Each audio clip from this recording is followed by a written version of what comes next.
Hi, I'm Ali, and in this video we're going to unravel the mystery of what's actually happening when your sewing machine is doing its sewing.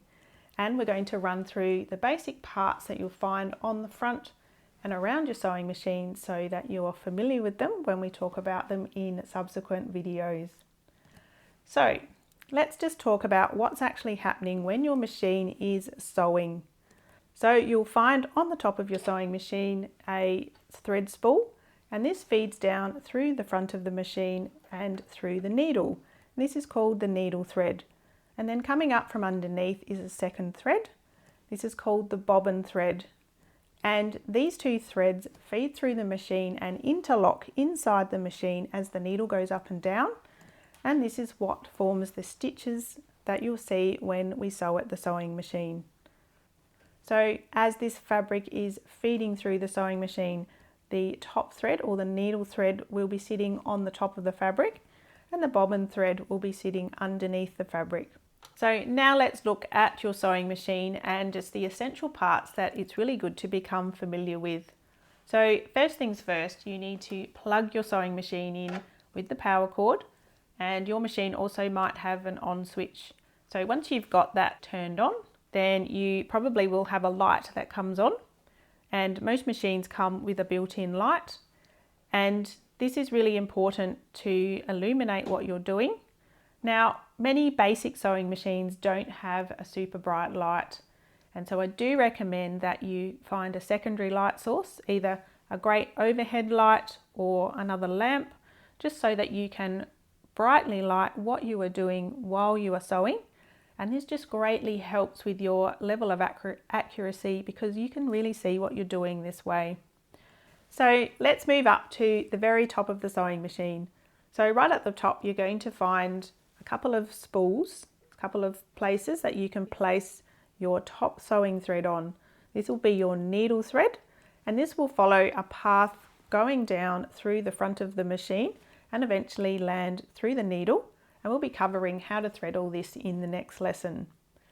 On the top of this machine, you'll also find a couple of levers and buttons.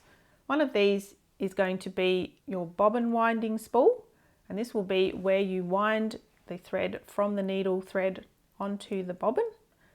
And you also might have a couple of dials here that control some of the other stitches, which we'll run through a little bit more in a minute.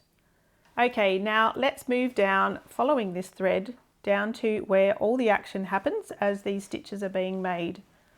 So if we look at where this thread is going through the needle, you'll also see there's this other little plate here, and this is called the presser foot.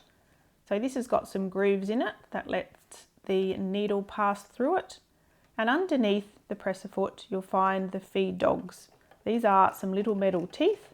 You also might know these as the feed teeth. And these work together with the presser foot to pull the fabric through as the needle's going up and down. This is a process where all of this works together. And underneath the presser foot, where the feed dogs are sitting, you'll also find a throat plate or a stitch plate. And this has a number of markings on it that you can align the edge of your fabric to alter your seam allowance as you're sewing. Now let's look at the front of the sewing machine here. So I have a number of dials here, and your machine might look a little bit different to mine, but you will still have the same basic dials, and we're going to run through these quickly. So this dial here up the top here is labelled the length, and this is referring to how long your stitches are going to be while you are sewing them. So there's a series of numbers on this dial ranging from 1 to 4 on my sewing machine, and these refer to the millimetre length of the stitches. So if we move this to number 1, this means that the sewing machine is going to be sewing a 1 millimetre stitch length. And if I turn this all the way up to 4, which is the maximum this machine can do, this will be sewing a 4 millimetre stitch length. So a good in the middle road for most projects is to set it to 2.5 millimetres, and this is a great all-round stitch length for sewing most sewing projects. Now underneath this dial here, I've got a dial that's got some fancy stitches on it. I've got a zigzag and several different edging stitches and a few decorative ones. And these are just really fun to play around with, and I'll get you to do all of this in a minute in a subsequent video. But just for now, you can realize that there are some options here to sew some different shaped stitches. Now at the top of my machine, I've also got a dial that controls the width of the stitches. So when I'm sewing straight stitch, just a basic straight line of stitches, then this is going to be set to 0 because we don't need any width to that stitch. This width dial is for controlling these fancy zigzag stitches and any of the other decorative stitches, and this is also in millimeters. So the higher the number on this dial, the higher the width of the stitches in millimeters. And this one actually looks like it goes up to 6, so this one can go quite wide. Now you control the process of making stitches at your machine in 2 different ways. The first is with the foot pedal. So this sits on the floor and is controlled by your foot. And the harder you push, the faster it will go, just like driving a car. And the second way you can control the machine is with this hand wheel, which you'll find on the right hand side of the machine. And by turning this wheel, you can control in a precise way how fast and where the stitches are happening. So this is for more precise control. And it's very important when you turn this wheel that you always turn it towards you, or you can risk tangling the threads in the machine. So just to recap, the foot pedal is for sewing fairly fast, and the hand wheel is for sewing small precise stitches when you just need a few extra stitches and you would like more control doing that. And another really important button or lever that you'll have on the front of your machine is the reverse button. And this is for stitching backwards, which we will cover a little bit more in a later video. So this button is either a lever or a button that you push down and let go, or sometimes you can push it down and it will stay down until you push it back up again.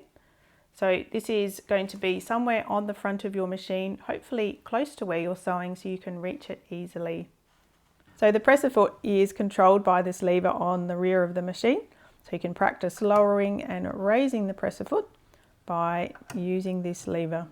So whenever you need to put fabric underneath ready to sew, you will raise your presser foot up so that there's a gap between the presser foot and the plate at the bottom, and you can slide your fabric underneath.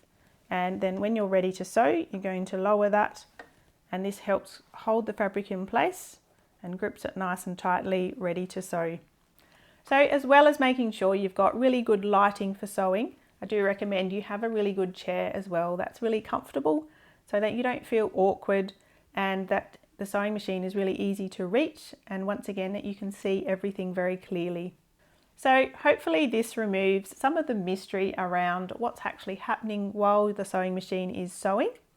Now in the next video we're going to move on to threading your sewing machine so that we can get you making your first stitches in a very short time. Thanks for joining me, and I'll see you in the next lesson.